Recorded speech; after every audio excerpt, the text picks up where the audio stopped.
On a vu dans la première vidéo comment calculer les dérivées des fonctions polynômes. On a vu dans la deuxième vidéo le lien qu'il y avait entre le signe de la dérivée et la variation de la fonction. Et donc se pose le problème de savoir étudier le signe de la dérivée.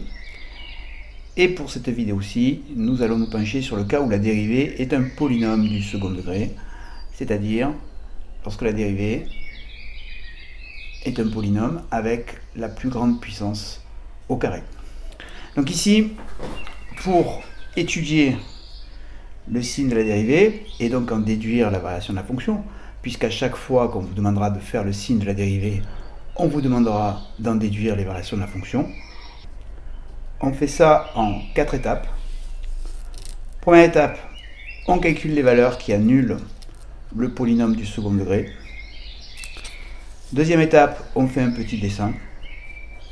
Troisième étape, grâce au petit dessin, on en déduit le tableau de signes de la dérivée. Et quatrième étape, grâce au tableau de signes de la dérivée, on en déduit les variations de la fonction.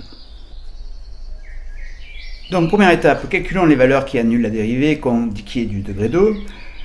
Qu'est-ce qu'on fait dans un premier temps? Ça c'est des choses que vous avez vues en première. On calcule delta b carré moins 4ac. Et ensuite on a 3 cas. Le premier, c'est si delta est supérieur à 0. Donc vous calculez les deux valeurs, il y a deux valeurs qui annulent avec ces formules-là. Le deuxième cas, si delta égale à 0, vous avez une valeur qui annule, qui est ça. Et troisième cas, si delta est inférieur à 0, aucune valeur de x annule f' de x. Alors par exemple, donc on avait notre dérivée qui avait un degré 2, on a calculé donc delta et on a trouvé que delta était positif et qu'il y avait deux valeurs qui annulaient, moins 2 et 6. C'est pour l'exemple. Et donc là maintenant on est à l'étape 2, on va faire un petit dessin. Et du dessin, on va en déduire le tableau de signes de la dérivée qui va nous permettre de déduire la variation de la fonction. Pour faire le petit dessin, il y a 3 choses à savoir. La première, c'est que toutes les fonctions du type ax2 plus bx plus c sont des paraboles. Quand a est positif, elle fait un u à l'endroit, quand a est négatif, elle fait un u à l'envers. La deuxième chose, c'est les valeurs de x qui annulent f' sur les endroits où la parabole coupe l'axe d'abscisse. Donc les valeurs qui annulent f', vous allez les retrouver là où ça coupe l'axe d'abscisse. Je vous l'ai mis ici. Et puis après, pour lire le signe de la fonction, c'est-à-dire qu'ici, on va dessiner la dérivée, donc la fonction sera la dérivée.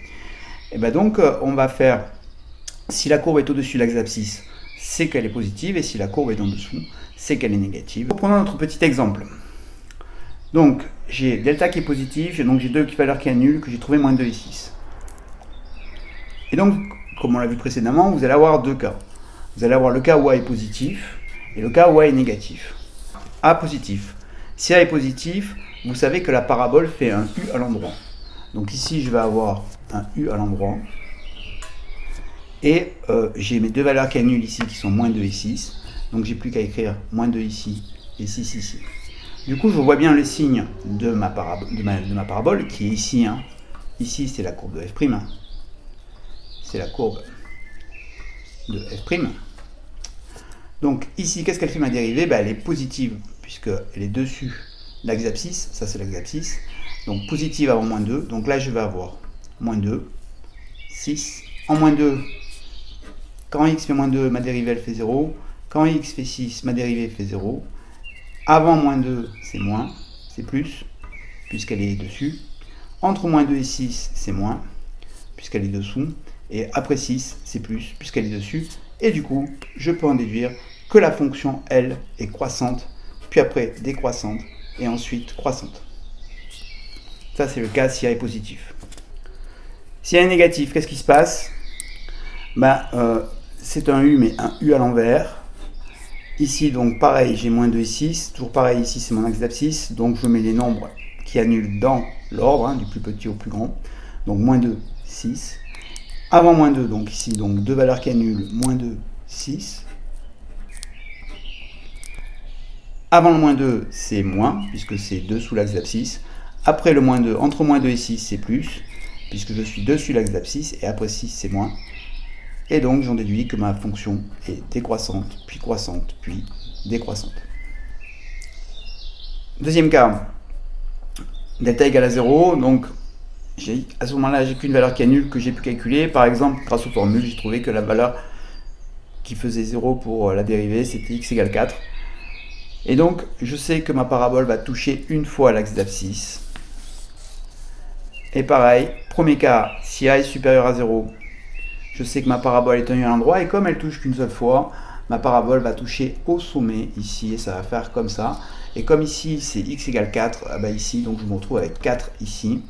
Donc ici, je vais avoir 4 ici. J'ai 0 là. Et c'est dessus, dessus. Et donc plus, plus. Et donc ici, ma fonction va être croissante tout le temps. Puisque la dérivée est positive, la fonction est croissante. Alors si a est négatif, la parabole est tenue à l'envers. Donc ici, comme ça touche qu'une fois, toujours pareil, c'est le sommet qui va être ici. Donc ici, je vais avoir la valeur 4. Et donc je peux en déduire mon tableau de signes de la dérivée. Ici, quand x fait 4, la dérivée fait 0. Et je vois bien qu'en dessous, c'est dessous, dessous. Donc ça fait moins, moins, ce qui veut dire que ma fonction est décroissante. Et le dernier cas, si delta est négatif, donc j'ai aucune valeur de x qui annule, ce qui veut dire que la parabole ne coupe jamais l'axe d'abscisse.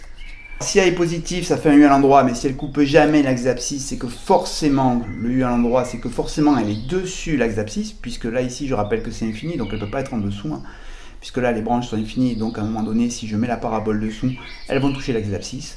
Donc là, forcément, c'est dessus. Donc ça veut dire que là, j'ai aucune valeur qui est nulle, donc ma dérivée est plus, et du coup, ma fonction est tout le temps croissante aussi.